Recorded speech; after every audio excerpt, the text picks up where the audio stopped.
edição da Revista Espírita Online, dessa vez no mês de setembro de 1860. E para comentar resumidamente os artigos dessa revista, nós temos hoje a participação de 3 trabalhadoras do NEFA, estudiosas, frequentadoras da casa, que é a Vanessa, a Valéria e a Elizabeth, a quem nós já agradecemos desde já pela participação, pela colaboração. Muito obrigado a vocês, desde já. E nós vamos dar início e vamos pedir para a Vanessa fazer a nossa prece inicial, antes de começarmos a comentar, então, os artigos. Por favor, Vanessa. Vamos lá, então. Então, vamos, quem se sentir à vontade, fechar os seus olhos. E nesse momento em que nós nos reunimos para refletir um pouco sobre os ensinamentos deixados pelos Espíritos e que Kardec, com tanta dedicação e tanto carinho, sistematizou e organizou para que nós possamos, quase 200 anos depois, ainda estudar e refletir a doutrina espírita. Então, hoje, nós agradecemos a esse codificador que nos permite repensar, refletir e trazer para o nosso dia a dia a prática do Cristo. Que tenhamos, uma boa conversa, que assim seja. Assim seja. Assim seja. Que assim seja, muito bem. Então vamos dar início. A gente sempre lembra que o nosso objetivo aqui é apresentar de forma resumida os artigos da revista, motivando e sugerindo que aqueles que tiverem interesse possam ler diretamente na revista, que está disponível online, está disponível gratuitamente na internet, inclusive na página da Federação Espírita Brasileira. Nós vamos encontrar todos os volumes da Revista Espírita e todos podem acessar com muita facilidade. A Revista Espírita de setembro, ela tem um formato, em termos de número de artigos, um pouco diferente das demais. Ela tem poucos artigos. Alguns artigos são maiores, são mais densos, mas o número de artigos não é tão grande assim. Eu gostaria de destacar, só de início, um aviso, mais por curiosidade. Kardec publica um aviso, logo no início dessa revista, em que ele está informando, na época, o seguinte: os escritórios da Revista Espírita e o domicílio particular do senhor Allan Kardec foram transferidos para Rua Santene, número 59, Passagem Santene. Então é mais uma curiosidade para a gente saber que nessa época, em setembro de 1860, houve uma mudança de domicílio de Kardec, e na casa dele funcionava também o escritório da Revista Espírita. Então era na própria casa dele, não tinha um escritório separado, era a casa dele e o escritório da Revista Espírita, onde ele fazia a edição, era o mesmo lugar. E ele comunicava, então, essa mudança de endereço, essa mudança de domicílio. Muito bem. Sempre no início de cada revista tem o Boletim da Sociedade Parisiense de Estudos Espíritas, onde Kardec publica como se fosse uma ata do mês anterior, ele publica na Revista Espírita. E geralmente a gente não costuma comentar todo o boletim, porque ele é extenso, é uma parte mais burocrática, mas tem uma correspondência, uma carta do senhor X, que foi enviado para a Sociedade Parisiense de Estudos Espíritas, e está nesse boletim, que nos traz um ensinamento bem interessante, e a Valéria vai nos falar sobre esta carta. Valéria, fica à vontade, então, com a palavra. Muito obrigado pela sua participação, e fica à vontade para comentar esse artigo. Eu que agradeço, boa noite a todos. E, conforme Helena já falou, nós chegamos em setembro de 1860 e Kardec abre, segue com a apresentação desse boletim, com uma ata, mas a gente tem que destacar, antes de entrar propriamente na carta, que Kardec faz da Revista Espírita uma tribuna livre, como um fórum de discussões e de debates, né? E isso, de certa forma, a revista espírita serviu como uma comunicação da doutrina, né? Como uma divulgação da doutrina. E ela coloca também o público a par dos acontecimentos. Esse boletim é interno, né? Mas ele é muito atual, a gente percebe que ele tem muito a ver com os nossos dias na condução da nossa casa espírita, das casas espíritas em geral, né? E a gente percebe também que a revista espírita ela foi um terreno assim de pesquisa para as obras de Kardec, né? E nós vemos que ele não desprezou fenômenos e mesmo assim assuntos controversos, como essa carta, né? Ele recebe essa carta. Então, eu acho que o que muitos achavam que era loucura de Kardec, dar vazão a isso, eu acho que foi uma porta de estudos e de pesquisas para a grande revelação que foi o Espiritismo, né? Então, nesse artigo, eu vou ler um trecho dessa carta. Ele fala a respeito de um senhor chamado Rigolot, é um senhor espírita que dá a entender que, em algum momento, ele tenha frequentado a Sociedade Parisiense de Estudos Espíritas, né? Então, o trecho que a gente vai ler é o seguinte: conforme tal doutrina, o mundo espírita não existe. Depois da morte do corpo, os espíritos são imediatamente reunidos a Deus. Somente 3 espíritos podem comunicar-se por via mediúnica: Jesus, diretor e protetor de nosso globo, Maria, sua mãe, e Sócrates, o filósofo. Todas as comunicações, qualquer que seja a sua natureza, emanam deles. São os únicos, diz, que a eles se manifestam. E quando lhe ditam coisas grosseiras, pensa que é para o provar. Então, a sociedade se reúne, né, e ela discute a respeito das ideias do senhor Rigolot, né, que, na verdade, ele se opõe porque assim, os pontos que ele coloca vão de encontro, assim, eles colidem com os pontos vitais do espiritismo, né? E um dos pontos que eles destacam é como um espírito, né, o primeiro ponto que a gente discute, que eles discutiram na sociedade, como um espírito da envergadura de Jesus pudesse atuar dessa maneira, comunicando até como um espírito leviano, né? Mandando comunicações sem sentido nenhum. Como é que você, de uma fonte tão pura quanto Jesus, pudesse ter essas comunicações? E o que eles chegam à conclusão, mais ou menos, é que eles acreditam que não seja só a ideia do senhor Rigolot. Possa o senhor Rigolot estar passando por uma influência de espíritos, né? Na época, eu pesquisei no Livro dos Espíritos, Kardec mencionava como possessão, depois que ele mudou para fascinação, né? Então, eles acreditam, está acontecendo um caso de fascinação, onde o médium, no caso o senhor Rigolot era o médium, né, e ele tinha a influência no pensamento dele de um espírito, né, e espíritos até brincalhão, poderia ter algum espírito brincalhão ali, leviano mesmo, nessa condução. E quem quiser, como a gente sempre dá fontes, né? Quem quiser pesquisar, além de ler o teor dessa carta, pode, no Livro dos Médiuns, no capítulo 23, tem mais a respeito, né? Então,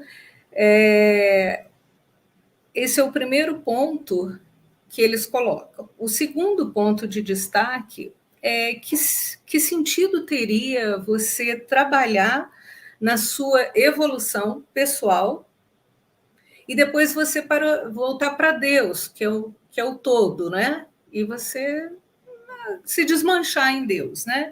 Então, seguindo essa lógica, por que você vai se esforçar na sua evolução pessoal? Por que você vai querer fazer o bem, se autoconhecer, né? Propagar o bem? Se tanto o espírito do bem quanto um espírito não tão bom, nós vamos chegar no mesmo caminho que é Deus, né? Então, eles também colocam que pode se tratar de uma variedade do panteísmo, onde Deus está em tudo. E como fonte de pesquisa, no próprio Livro dos Espíritos, a pergunta de número 14. E também tem esclarecimentos em obras póstumas, né? E eu assistindo uma palestra de Divaldo, me chamou a atenção, ele contando, foge um pouquinho, mas tem a ver, ele recebeu o Livro dos Espíritos aos 14 anos. E ele pegou, leu, e aquilo naquela imaturidade dele, ele leu, pulou umas questões e tal. E quando o espírito que aparecia chegou para ele e falou: olha, e aí? Leu? Ele falou: li, já quero outro livro. Aí o espírito falou: calma, né? E ao longo dos anos, o espírito foi aparecendo para ele e falando que aquele seria o livro da vida dele, ou seja, todos os ensinamentos, todas as respostas ele encontraria no livro dos espíritos, né? E a gente percebe que aqui Kardec, eu vou ler outro trecho, que ele coloca que assim, a sociedade que eles tinham lá à época era justamente para se estudar, para se pesquisar, né? Então, tudo está contido na obra de Kardec. Lógico que naquele tempo ele ainda estava publicando, né? Mas se o senhor Rigolot se estivesse participando, né, de um grupo, estudando com eles, a mentalidade dele, as ideias dele seriam outras, né? Então, Kardec fala um outro trecho que ele fala que ele é contra o senhor Rigolot se manter afastado de outros espíritas, que é um erro, né? Para bem conhecer uma coisa, é preciso ver tudo, aprofundar tudo, comparar todas as opiniões, ouvir os prós e os contras, escutar todas as objeções e, finalmente, só aceitar o que a lógica mais severa possa admitir. É o que incessantemente recomendo os espíritos que nos dirigem, e é por isso que a sociedade tomou o nome de Sociedade de Estudos, nome que implica a ideia de exame e de pesquisas. Ou seja, eu acho que se nós adicionarmos ideias contrárias ao espiritismo, já não é mais espiritismo, né? Então, nós já estamos desfigurando a doutrina, e era o que o senhor Rigolot estava fazendo, né?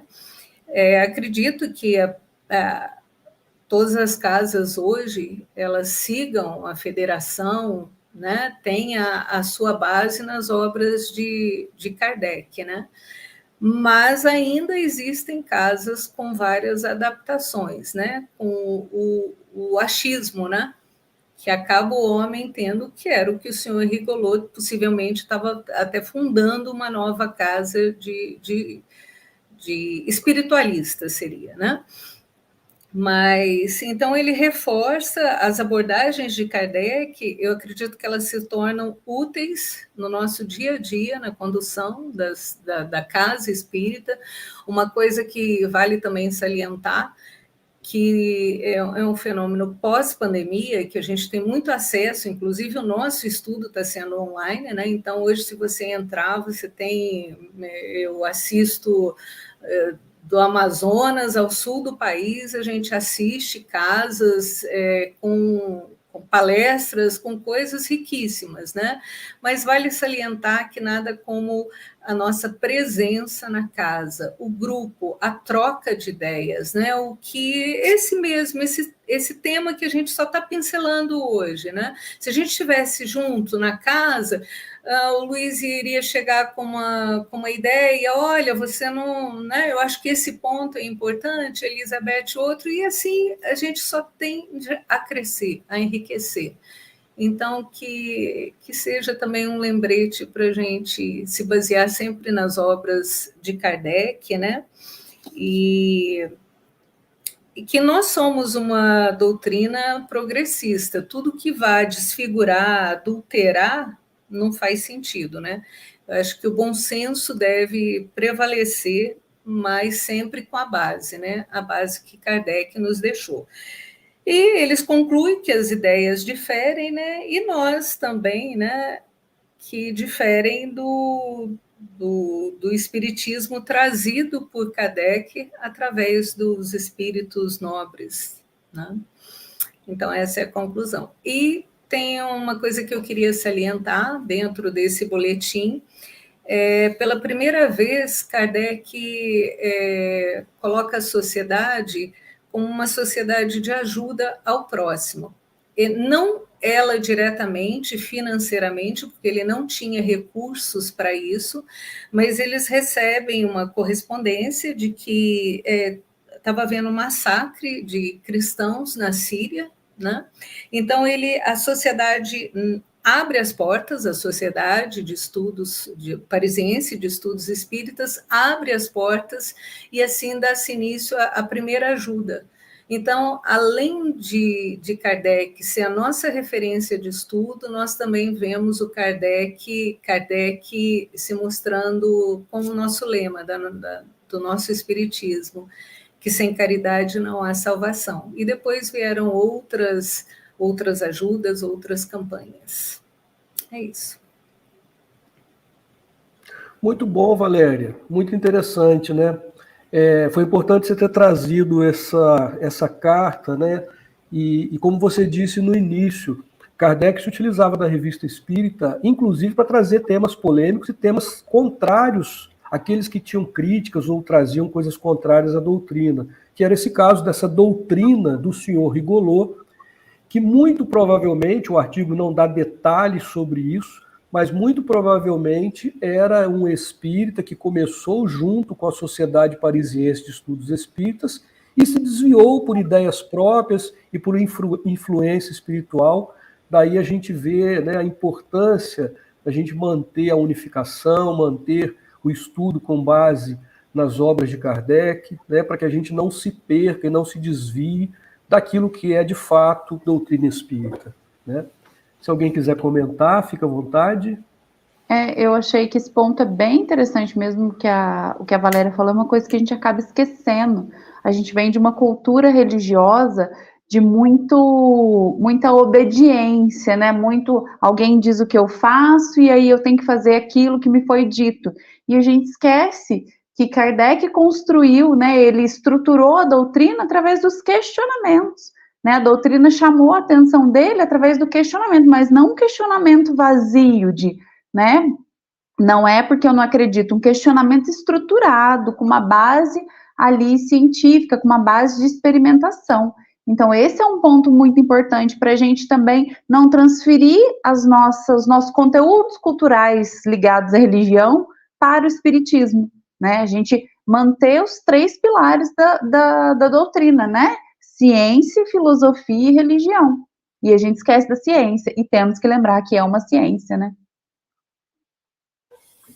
Com certeza, é isso mesmo. Muito bem, temos mais artigos. Desculpa, Elizabeth, pode comentar. Não, e hoje, inclusive, com essa quantidade de conteúdo na mídia, é muito importante esse conhecimento e essa fidelidade aos pontos principais. Porque, como, né, a Valéria comentou, tem do Amazonas ao Rio Grande do Sul. Então, é muito conteúdo, realmente.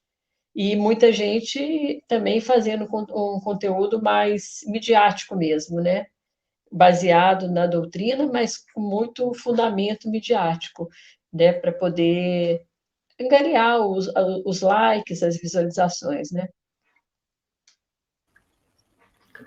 Vou citar um exemplo rapidamente que eu vi há pouco tempo, uma publicação de Instagram, e publicação que era de um perfil dito espírita, que colocou uma mensagem do Espírito de Verdade psicografada por Allan Kardec. Psicografada por Allan Kardec.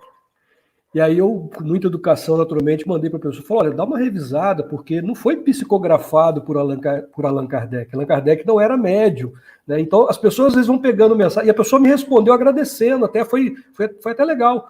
Me desculpa, que eu comecei a publicar algumas mensagens, eu estou estudando o Espiritismo agora. Então, a gente tem que ter o cuidado de que na mídia hoje tem muita coisa, e a pessoa cria um perfil espírita, às vezes é um iniciante da doutrina que quer publicar mensagens espíritas, mensagens positivas, ok, mas a gente tem que tomar cuidado porque às vezes vai alguma informação equivocada, né? Muito bom, gente, vamos lá. O próximo artigo vai ser comentado pela Vanessa e ele é intitulado O Maravilhoso e o Sobrenatural. Vanessa, por favor, fica à vontade. Bom, esse artigo parece até uma continuação das nossas reflexões desse momento, né? Ele vem falar desse aspecto que as pessoas atribuíam à doutrina espírita naquela época como algo maravilhoso e sobrenatural. Então, ele traz várias reflexões sobre os questionamentos que a doutrina recebia, e eu separei algumas para que a gente pudesse, né, comentar. Mas, assim, é um artigo muito rico de ler, porque nos faz pensar em coisas que no dia a dia a gente só aceita. Então, ele começa, né, já falando que muito se questiona na crença na existência dos espíritos, só que se questiona, né, que não existe, só que ele diz que essa crença já vem muito antes do espiritismo, né? O espiritismo é uma doutrina nova, por volta, né, de 150 anos, mas muito antes, no Egito, a gente já vê, pelo que a gente tem de informação da cultura, essa crença, né, num espírito, algo que sobrevive, a influência desses espíritos, né, ali na vida daquele povo. A gente vê isso muito na Índia, né, essa visão mais espiritual, essa visão mais da reencarnação, né. Então, isso já vem na história do mundo muito antes do espiritismo surgir como revelação pelo espírito de verdade, né, que Kardec codifica e organiza. Então, ele já começa usando essa argumentação para descartar, né, ele diz, esse é só um ponto, que as pessoas falam, eu não acredito em espírito, isso não existe, mas isso já é uma crença muito além do espiritismo. E aí, ele fala ele elenca, né, alguns pontos para não se acreditar na existência dos espíritos, que as pessoas dizem. Então, ele começa falando que dizem, né, que acreditar nos espíritos é contra a lei de Deus, porque é algo extraordinário existir um espírito. Só que isso é uma percepção de quem não estudou a doutrina, porque para nós a existência dessa causa inteligente é algo que compõe a lei de Deus. Então, é muito natural. Ele diz que não, né, não é antinatural, até porque ela já permeia a história do mundo. Depois, ele também diz, né, fala um pouquinho dos fenômenos de efeitos físicos. Daí ele vai falar, porque naquela época, né, foi muito popular as mesas girantes, as paredes que estalavam, né, todos esses fenômenos físicos que fizeram parte do início da codificação. E aí ele diz que as pessoas argumentam, nossa, mas uma mesa que se move sozinha não vai contra a lei da gravidade? E aí Kardec argumenta, ele vai falar assim, olha, você pode pensar que vai contra a lei da gravidade, mas ele até fala um exemplo, né? Fala assim, mas quando que nós imaginamos que as pessoas poderiam ficar suspensas no ar através de um equipamento, né? Hoje a gente tem muito mais aperfeiçoado dos aviões. Quando, trazendo para os dias de hoje, que eu ia imaginar que eu aqui de Piranguinho ia conseguir falar com uma pessoa lá de São Paulo, lá da China, lá do Japão, né? A gente nunca ia imaginar que isso ia acontecer. Então, até aquele momento que se tinha compreensão da ciência era aquilo. Mas como o Espiritismo trazia outras leis que estão embutidas ali em todas as revelações, isso era muito mais claro. Então, não era algo sobrenatural, era algo que obedecia leis, né, que complementavam e não derrogavam as leis naturais. Aí ele até coloca uma citação que eu separei para a gente ler, ele fala assim, ó, em suma, né, em resumo, o fato aí está. não há nem haverá negação que possa fazer que não seja ele, né, esse fenômeno dos espíritos, real. Porquanto negar não é provar. Para nós não há coisa alguma de sobrenatural. Um primeiro ponto que ele discute, né? Negar não é provar. Então, a gente se depara muito com isso no dia, mas eu não acredito em reencarnação. Mas por quê? Porque eu não acredito. Tá, mas por quê? Qual a base que você não acredita? Por que você acha que é irreal? Por que você acha que é ilógico? E não só porque eu não acredito. Eu posso não acreditar, isso é uma opinião pessoal. Mas dizer que não existe porque eu não acredito, eu preciso ter argumentos. Eu preciso conhecer, né? E aí ele começa tecendo sobre o maior questionamento, né, e o mais acusado de maravilhoso e sobrenatural, que é o fenômeno mediúnico. Para aquela época, né, o fenômeno mediúnico, a aparição dos espíritos, a materialização, era algo assim mais maravilhoso e sobrenatural, até porque a doutrina nasceu dessa curiosidade, né, desse maravilhoso, desse sobrenatural, que Kardec, né, foi questionando e conseguindo as informações para organizar todo esse material da doutrina. E aí eu tirei mais um trecho, que ele fala assim, ó, diremos que, em teoria, ela se funda neste princípio, né, seria esse fenômeno mediúnico, essa causa dos fenômenos mediúnicos. Todo efeito inteligente há de ter uma causa inteligente, e do ponto de vista prático, na observação de que, tendo os fenômenos ditos espíritas dado provas de inteligência, fora da matéria havia de estar a causa que os produzia, e que não sendo essa inteligência dos assistentes, né, das pessoas, como foi comprovado, o que a experiência atesta, havia de lhe ser exterior. Então a gente vê um senso de criticidade em Kardec, e isso é muito lógico.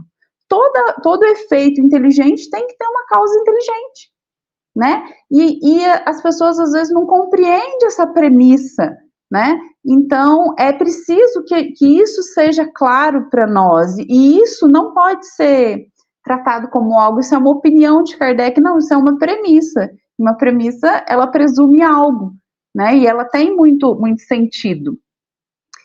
E aí a gente fica pensando, né, trazendo para os dias de hoje, que aí ele fala um pouquinho, vai tecer um pouco, né, sobre as experiências que eles têm na sociedade parisiense, que eles veem, né, essa mediunidade em execução, acontecendo, e aí a gente pensa, né, mas como que eu vou ver essas experiências, como eu vou estudar sobre isso, né, ter essa comprovação, se hoje em dia os trabalhos mediúnicos são mais particulares. Mas nós tivemos o período de documentar tudo isso. Então, vou deixar algumas indicações de livros, né, que vocês podem estar procurando, onde nós temos documentos mesmo, pesquisas com fotos, com dados, com estatísticas de pessoas que, nesse momento, né, em que o fenômeno estava muito em voga, utilizaram desse movimento para fazer suas pesquisas e refletir um pouco sobre o que era isso, queriam saber também. Então, a gente começa com o livro Fatos Espíritas, de William Crookes, e ele era um pesquisador muito famoso, ele descobriu, né, um elemento da tabela periódica, ele fazia outras pesquisas ali, né, naquela área, e ele era uma pessoa bem renomada, e ele queria contestar a materialização, só que ele vai pesquisar, e aí ele não consegue contestar, e ele acaba escrevendo um livro, né, que diz que isso existe, e ele usa de uma médium chamada Florence Cook, e ela se deixa utilizar para a experiência por ele, então ele faz ela se materializar, que ela tinha nessa mediunidade de materialização, tem fotografias, tem dados, é muito legal o livro, né, tem todo aquele relato, e é interessante para a gente ler e ver, né, aquilo está documentado, aquilo é um fato. Também temos Ernesto Bozano, que é um grande pesquisador espírita, com o livro Materializações de Espíritos, onde ele também colhe um material sobre materialização, que é bem interessante de ler também. E eu trouxe um livro que não é espírita, mas no meio dessa crença na mediunidade, dessas pesquisas envolvendo mediunidade, ele é um livro que se destaca. Ele chama O Experimento Escolhe. E ele fala de um experimento que foi feito num vilarejo no Reino Unido, tá? E tinha um grupo de médiuns que eles se dispuseram a se reunir, né, mediunicamente, e uns pesquisadores de uma fundação de pesquisa do Reino Unido, eles se juntaram a eles para contestar, eles queriam provar que a mediunidade não era verdade, e esse grupo queria provar que os fenômenos existiam. Então, eles fizeram isso por um tempo de 5 anos, onde os pesquisadores tentaram refutar, não conseguiram e acabaram escrevendo esse livro, colocando todos os dados que eles tinham colhido, né, durante esse período. Então, assim, são fatos. E muitas vezes a gente não é que eu acho que a gente tem que se achar o dono da verdade, né, algo que eu acredito é o que é certo, mas o fato é que a doutrina espírita apresenta fatos sobre a mediunidade. E fatos são fatos, né? Eles são provas materiais ali daquilo que o espiritismo já traz, que é essa vida, né, além do corpo. Bom, e aí ele conclui falando assim, ó: em lógica elementar, para se discutir uma coisa, preciso se faz conhecê-la. Porquanto a opinião de um crítico só tem valor quando ele se fala com perfeito conhecimento de causa. Então, somente sua opinião, embora errônea, poderá ser tomada em consideração, se ele tiver o conhecimento de causa daquilo que ele está falando, né? Que peso, porém, terá quando se trata do que não a conhece?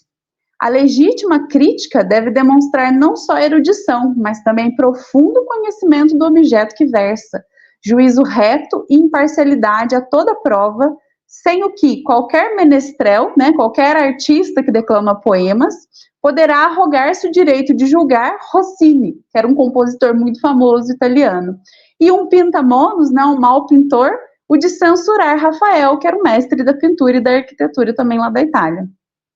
Então ele fala isso. E essa última lição que ele deixa para a gente no artigo é a mais importante de todas, né?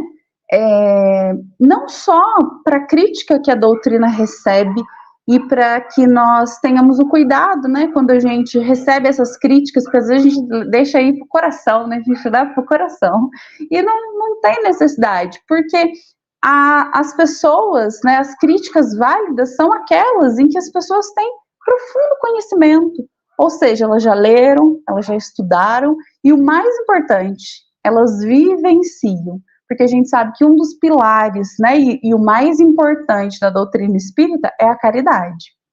Então, para que eu tenha conhecimento de causa, eu preciso vivenciar. Se eu não vivencio, né, eu não fiz por completo, eu não conheço por completo essa doutrina. Então, acho que ele deixa a gente com um conselho muito bom, né, que é o de conhecer para julgar.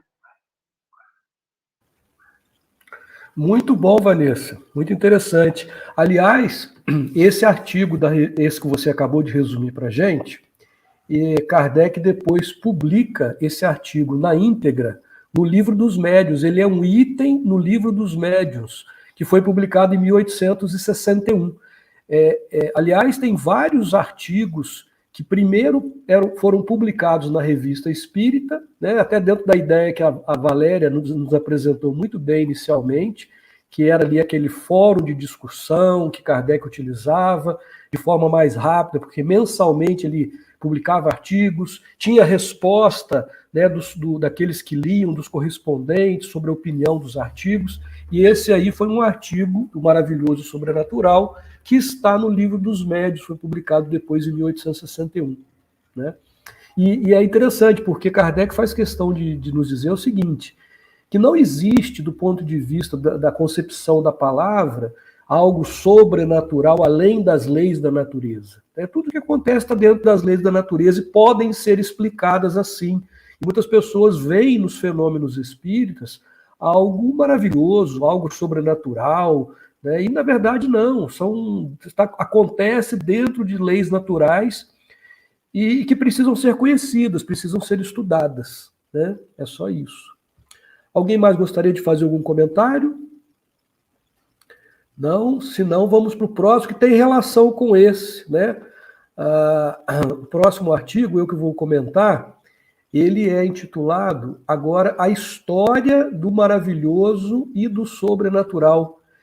E esse título, A História do Maravilhoso e do Sobrenatural, é o título de uma publicação francesa de um autor chamado Louis Figuier, que ele foi um escritor francês, né, da época de Kardec, ele foi contemporâneo de Kardec, foi um grande divulgador da ciência, tá?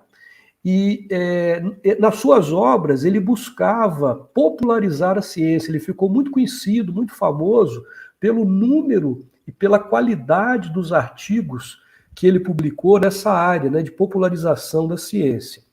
E o Louis Figuier, ele publicou então, na verdade é uma obra que tem 4 volumes, e essa obra é intitulada A História do Maravilhoso e do Sobrenatural. E nesse artigo da Revista Espírita, Kardec apresenta de forma resumida essa obra, né, A História do Maravilhoso e do Sobrenatural, em que nos primeiros 3 volumes, o autor descreve e comenta diversos casos de fenômenos considerados maravilhosos e sobrenaturais. E a uns ele vai dizer e vai, na opinião dele, mostrar que se tratavam de mistificação, né, de coisas que, na verdade, não tinha nada de sobrenatural, e que, em alguns casos, era, na realidade, pelo poder da própria pessoa, um poder psíquico desconhecido, né, mas ele não atribuía a questões fora da matéria, a questões espirituais. Ele era uma pessoa, por ser muito ligado à ciência na época, muito materialista, muito cético, né? Então, nesses primeiros volumes aí, nesses primeiros 3 volumes dessa obra, ele vai descrever vários casos que ficaram catalogados, né, como maravilhosos, sobrenaturais, vários conhecidos da história, conhecido assim, mundialmente. E no 4º volume, ele trata das mesas girantes e dos espíritos batedores, aquele fenômeno que ficou muito conhecido tanto na América quanto na Europa, né, e também lá, naturalmente, na França, que fez com que Kardec despertasse o interesse pelo estudo desses fenômenos. No entanto, para o senhor Figuier, todos os fenômenos catalogados na obra, como eu disse, não tinha nada de maravilhoso ou de sobrenatural nesse sentido de serem provocados por espíritos, né? Mas ou era charlatanismo ou era provocado pela própria força do ser humano. Quando ele trata especificamente das mesas girantes, ele se refere como sendo uma alucinação. Então, Kardec reproduz, inclusive, um trecho da obra dele, em que ele fala claramente que aquelas pessoas que estavam ali estavam vivendo uma alucinação. E Kardec, de forma muito respeitosa, né, muito educada, ele argumenta se o senhor Figuier teria analisado e estudado cuidadosamente o assunto para tirar essa conclusão. Foi o que a Vanessa comentou no artigo anterior, né? As pessoas às vezes dão opiniões, criticam, falam sem conhecimento de causa. E era o que acontecia. Ele não tinha conhecimento aprofundado do espiritismo, inclusive para afirmar que se tratava de uma alucinação. E aí Kardec comenta que há menos de um mês apenas o senhor Figuier teria assistido a uma dessas sessões das mesas girantes e se isso teria sido suficiente para ele tirar as conclusões que tirava, né? Aí Kardec faz uma afirmação muito interessante. Ele fala assim: não podemos admitir que ele possa conhecer e, sobretudo, compreender o espiritismo numa sessão, como não aprendeu física numa única lição. Como ele era um cientista, estudava ciência, procurava popularizar a ciência, realmente ele conhecia da ciência, Kardec, naturalmente, sabia que ele não tinha aprendido física numa única sessão, numa única lição, que isso leva um certo tempo. E ele faz essa comparação, a mesma coisa acontece com o espiritismo. Aliás, essa orientação vale para todos nós, né? Conhecer o espiritismo, compreender o espiritismo, não é numa ida ao centro espírita, não é numa lida rapidamente num livro espírita, é preciso estudar, né? É preciso se dedicar realmente nos estudos. E aí Kardec publica, então, alguns trechos do seu livro, e um deles, eu não vou comentar todos porque o artigo é grande, mas eu destaquei, por exemplo, o seguinte: aqui já é um trecho do que o senhor Figuier diz. Ele diz assim: esse amor do maravilhoso não é particular à nossa época. Está em todos os tempos e países, por se ligar à própria natureza do espírito humano. Até aí tudo bem, porque realmente é um fato, as pessoas têm essa curiosidade, esse interesse por aquilo que é maravilhoso, que é sobrenatural, que elas não conseguem compreender e gostam de procurar entender. Mas aí ele continua dizendo o seguinte: por uma instintiva e injustificada desconfiança em suas próprias forças, o homem é levado a colocar acima de si forças invisíveis que se exercem numa esfera inacessível. Então Kardec vai comentar sobre esse trecho, que nesse caso é reconhecer que o homem é tudo, que pode tudo, que não existe nada além do homem, que tudo que acontece, ele que produziu, ele que foi capaz de fazer, né? É que acima dele não tem nada. E aí Kardec ainda diz assim: salvo engano, isso não é apenas materialismo, mas ateísmo, né? Porque existem, por exemplo, aqueles fenômenos que são considerados pelos nossos irmãos de outras religiões como algo milagroso, né? Que a gente sabe que tem uma explicação. Muitas pessoas dizem que as curas que Jesus fez, muitas coisas que Jesus fez, foi milagre. Nós não acreditamos no milagre no sentido de algo sobrenatural, além das leis da natureza. Jesus, pela sua elevação, pelo seu poder, né, e pela sua elevação moral e intelectual, era capaz de fazer. A gente não consegue, talvez, explicar, mas não é milagre no sentido de ser algo sobrenatural. Bom, após vários comentários, né, e argumentações sobre o senhor Figuier, Kardec então finaliza dizendo que estava longe de lamentar pela obra do senhor Figuier. Apesar dele apresentar posição completamente contrária à doutrina espírita e tudo aquilo que o espiritismo apresentava, Kardec dizia que ele não lamentava essa obra. Por quê? Sobre os adeptos da doutrina, ele não poderá ter nenhuma influência, porque ele dizia coisas tão absurdas que aqueles que eram adeptos da doutrina espírita não iriam considerar. E sobre os outros terá o efeito de todas as críticas e de provocar a curiosidade, né? Então, mais uma vez, é interessante que, mesmo sendo uma obra que fala da história, né, a gente lê o título, parece até que é alguma coisa que vai falar sobre o espiritismo, a história do maravilhoso, do sobrenatural. Na verdade, ele apresenta uma opinião materialista, uma opinião de um cientista que atribuía a esses fenômenos como sendo algo, ou em alguns casos era charlatanismo, ou era provocado pelo próprio ser humano com forças desconhecidas do ser humano. Né, e que Kardec naturalmente refutava, né, e explicava todas essas situações. E Kardec, no finalzinho, ele diz que vai, na próxima edição, portanto, na edição de outubro da Revista Espírita, fazer mais comentários sobre explicações específicas desse senhor Figuier, que é a opinião pessoal dele, sobre o fenômeno das mesas girantes, né, o que ele achava e o que produzia esse fenômeno, que na opinião dele não eram os espíritos. E aí na revista de outubro a gente vai ter, então, essa explicação. Ok? Muito bom. Alguém gostaria de comentar, gente? Fica à vontade.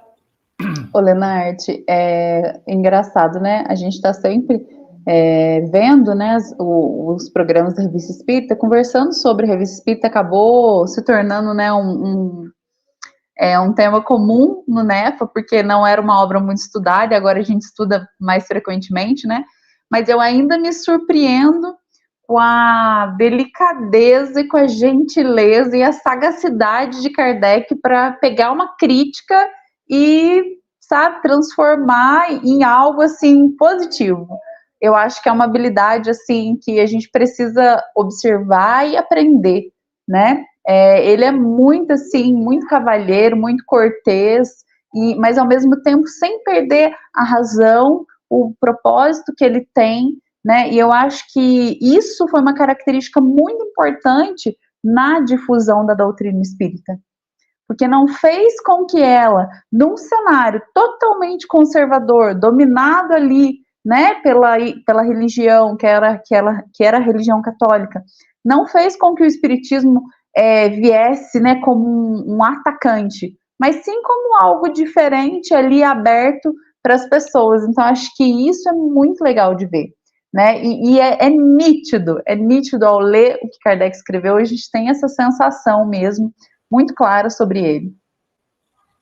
É verdade, Vanessa. Tem vários artigos, a gente tem feito aí já o nosso terceiro ano, né, da Revista Espírita, desde 1858, a de 1859 agora, tem vários artigos que ele publica opiniões contrárias à doutrina espírita, e ele sempre com muito respeito e com muita educação, jamais levando para o lado pessoal, ele contra-argumenta, né, mas sempre de forma muito polida, de forma muito educada, e é um exemplo também da postura que nós devemos ter em relação à opinião dos outros, né, em relação à opinião contrária aos nossos pensamentos, em relação à doutrina, o respeito, né, à opinião do outro, mas não deixando de colocar a nossa posição também. Né? E isso vem, Lenart, do estudo que ele fazia, né? Ele era muito estudioso, muito lúcido, e isso o tornou muito consciente do que ele acreditava. Então, quando você tem esses três fatores envolvidos, você é capaz de refutar muitas opiniões e dentro do seu perfil, da sua própria autonomia. Você sabe que o que vem ali dos outros não vai abalar a sua crença, o seu estudo, o seu conhecimento sobre aquele tema ali. E na sua última palestra, Luiz, você falou sobre que hoje os homens comentam, mas cadê os fenômenos, né? Não acontecem os fenômenos, mas eles não são necessários, né? Nós já estamos em outro patamar, né? E é verdade. Hoje está mais aqui, né? No pensamento, né? Houve aquele momento de despertar, né, o interesse, onde esses fenômenos aconteciam, principalmente os de efeito físico, né, em vários lugares. Hoje a gente não ouve mais falar de tantos fenômenos de efeito físico assim, mas foi o primeiro momento de despertar para a existência, para a comprovação do mundo espiritual. E depois o da consequência disso, da consequência moral, né, do ponto de vista filosófico, científico, religioso da doutrina, que é o que a gente estuda, o que a gente tenta colocar em prática. Né? Muito bom. Só fechando, né, Lenart? E a Valéria falou, me fez ficar pensando, né? A gente fala muito sobre os fenômenos, mas mesmo, né, não tendo mais tantos fenômenos, nós temos muito material já registrado sobre os fenômenos, mas o ser humano enxerga o que ele quer ver, né, o que lhe é confortável para a sua visão de mundo. Né? Hoje, se você digitar no Google materialização, você vê as fotos das materializações do Peixotinho, você vê documentários, né, de pessoas que foram lá, que pesquisaram, que investigaram, mas Kardec fala disso no artigo que eu trabalhei, né? O ser humano tende a querer visões de mundo parecida com o lugar que ele se sente confortável, né? E as reuniões mediúnicas que ocorrem nas casas espíritas sérias, elas são reuniões reservadas para os médios, para uma finalidade específica, que seja de receber orientação dos mentores espirituais para o trabalho da casa, que seja no sentido de auxiliar espíritos sofredores, né, que recebem orientação nessas reuniões mediúnicas, que seja de orientar, ajudar encarnados que estão sofrendo processos obsessivos, e nas reuniões mediúnicas esses espíritos que estão obsediando são esclarecidos, mas essas reuniões com esses fenômenos mediúnicos, com a comunicação, ela é reservada, ela é restrita, né, porque há uma finalidade, há um trabalho sério, não é para ficar fazendo exposição, show, não é teatro, né, é um trabalho sério que é feito dentro do ambiente em que as pessoas precisam estar sintonizadas, concentradas, né, não pode haver ali o aspecto da curiosidade simplesmente, né, as pessoas têm que estar ali para um trabalho no bem. Muito bom, gente. O papo está muito bom, mas nós temos que continuar aqui. Você quer comentar, Valéria? Se abrir o microfone, pode falar. Não, é que você falou da curiosidade, e nessa revista ele cita isso. Tem uma parte que ele fala que eles precisavam assim ficar atentos. Não sei se vocês chegaram a perceber isso, que tinham pessoas curiosas, né? Curiosas assistindo, indo ao estudo, e que isso não tinha sentido nenhum, né? Exatamente. Muito bom. Então vamos passar agora para a Elizabeth, que vai finalizar com 2 artigos. Um deles é uma correspondência, né, está intitulado dessa forma, e o outro é uma orientação de um espírito sobre os trabalhos da Sociedade Parisiense de Estudos Espíritas, que, por sinal, vale para a gente, para o nosso trabalho na Casa Espírita também. Né? Elizabeth, por favor, fica à vontade. Realmente, ela é bem atual, está bem atualizada. Bom, eu vou falar primeiro do sonho, a intitulada O Sonho. Eu fiz um pequeno resumo sobre esse textinho que ele escreveu, esse pequeno conto, tá? E ele inicia dizendo assim: vou contar-te uma história de outro mundo. Imagina um céu azul, um mar verde e calmo, rochedos ao redor, nenhuma vegetação, mas entre as fendas das pedras, líquens agarrados. Sentado, sonhador, estava um poeta, refletindo, envolvido nessa calma beleza da natureza. Onde e quando se passa essa história? Que importa? Ele então diz: vi surgir uma mulher de pé na crista do rochedo. Ela era alta, morena, tinha longos cabelos negros que caíam em seu vestido branco. Ela olhava fixamente para frente. Eu me levantei, extasiado por aquela imagem que eu já havia evocado em estranhos transportes. Aproximei-me e ela, sem se mover, estendeu os braços na direção do mar e cantou com uma voz suave e lamentosa. Eu ouvia com uma tristeza mortal e repetia as estrofes do canto. Ela então voltou-se para mim e disse que o amor é mais profundo que o mar, mais duro que as rochas, mais cruel, e que rasga o coração de um poeta, e que eu não deveria escutar essa voz. Eu ouvia, sentindo o coração inebriado por aquela voz, que pedia que eu não lutasse, mas que me deixasse levar pelas esferas radiosas, esquecesse as vozes que me prendiam à terra, escutasse as vozes que me chamavam aos concertos celestes. À medida que ela falava, a sombra avançava, o mar se tornava negro, o céu escurecia, os rochedos ficavam sinistros, e ela cada vez mais radiosa. Ele pedia para ir com ela e dizia: vem, ela dizia: vem, mas com uma voz diferente, que parecia distante. Não te deixarei mais. E ambos, feridos pelo golpe mortal, seguiremos como o grupo de Dante. Então eu senti o abraço que me levava do solo. Nada mais vi, além das vestes brancas que me envolviam. Fui arrebatado pelo poder do sonho, que para sempre me separava dos homens. Esse conto, ele é bem denso, mas ele é muito lúdico também, né? E eu me senti, assim, muito interessada em saber a respeito do autor, que é o Alfred Musset. Então, eu até falei com o Lenart, mandei uma mensagem para ele enviou um link para mim, para eu, né, porque eu não sabia se ele era uma pessoa que que era conhecido ou não, né? E ele foi um poeta, um novelista, um dramaturgo do século XIX, né, contemporâneo ali da época de Kardec, né? Ele sofreu muita influência de Rousseau. Ele era um dos maiores expoentes, dos expoentes mais conhecidos do período literário chamado Romantismo.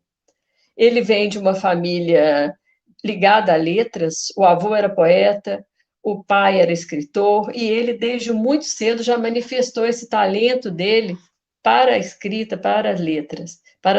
Recebeu vários prêmios, ocupou cargos importantes e levava uma vida muito boêmia.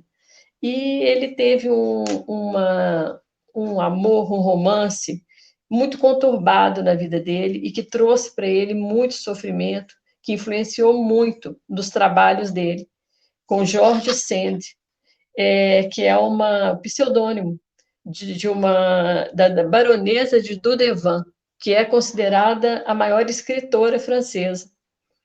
E ele tinha uma saúde frágil, porque ele nasceu com uma cardiopatia, que foi agravada pela essa vida desregrada que ele levava, somada ao alcoolismo, e acabou falecendo em maio de 1857. Essa comunicação foi pouco tempo depois, 3 anos depois, mais ou menos, né? E ele faleceu meio que esquecido ali. Mas vale a pena a leitura do conto completa, porque ela tem uma riqueza muito maior de detalhes. Eu dei uma resumida mesmo para a gente falar nesse momento aqui. Agora, o outro trabalho, o outro texto, outra dissertação que foi trazida, é sobre os trabalhos da sociedade espírita, sobre os trabalhos, ou seja, as reuniões mediúnicas, e foi trazida pelo espírito Georges, que ele chama de um espírito familiar. O espírito Georges, ele faz uma análise e reflexões a respeito do que acontecia, o que estava acontecendo e o que seria melhor que acontecesse dentro das reuniões mediúnicas. E ele diz assim: falarei da necessidade de ser observada a maior regularidade possível nas vossas sessões, isto é, de evitar-se toda confusão e toda divergência de ideias. A divergência favorece a substituição dos bons espíritos pelos maus, e quase sempre são estes últimos que se apoderam das perguntas feitas. Por outro lado, numa reunião composta de elementos diversos e reciprocamente desconhecidos, como evitar as ideias contraditórias, as distrações, ou pior ainda, uma vaga e censurável indiferença? Eu queria encontrar o meio eficaz e certo para isso. Talvez esteja na concentração dos fluidos esparsos ao redor dos médiuns. Só eles, sobretudo aqueles que são amados, retêm os bons espíritos na sessão.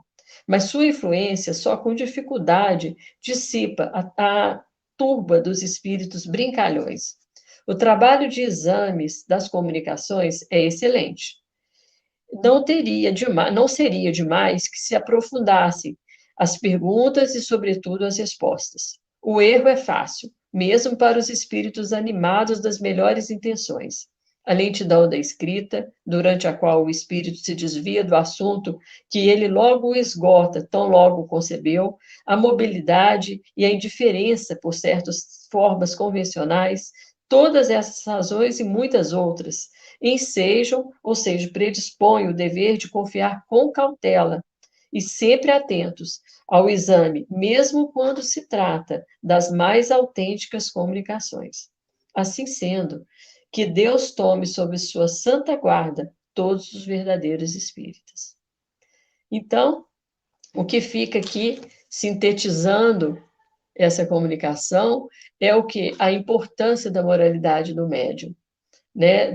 E a importância que as pessoas que fazem parte das reuniões mediúnicas estejam harmonizadas, estejam em harmonia entre elas e em harmonia consigo próprios. Se preparem para o dia da reunião, né?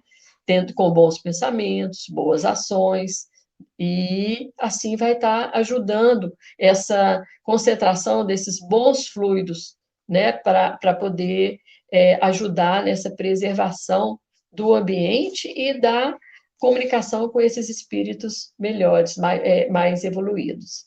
E outra coisa muito, muito importante que ele critica e fala de uma forma bem veemente é o trabalho de se verificar, de analisar criticamente as comunicações recebidas, mesmo as consideradas vindas de espíritos bons, né? Por quê? Porque há vários pontos, como ele mesmo comentou, suscetíveis a haver uma mistificação. E para isso entra de novo a moralidade. É preciso humildade entre os membros da reunião para conseguirem não levar para o pessoal, entender que aquilo ali é um trabalho consciente que deve ser feito para o bem da causa, no caso do espiritismo, que assim vai se evitar, né, mistificações e pessoas que vão estar sempre refutando as ideias e até às vezes quando encontram motivos para tal, até com alguma razão, né?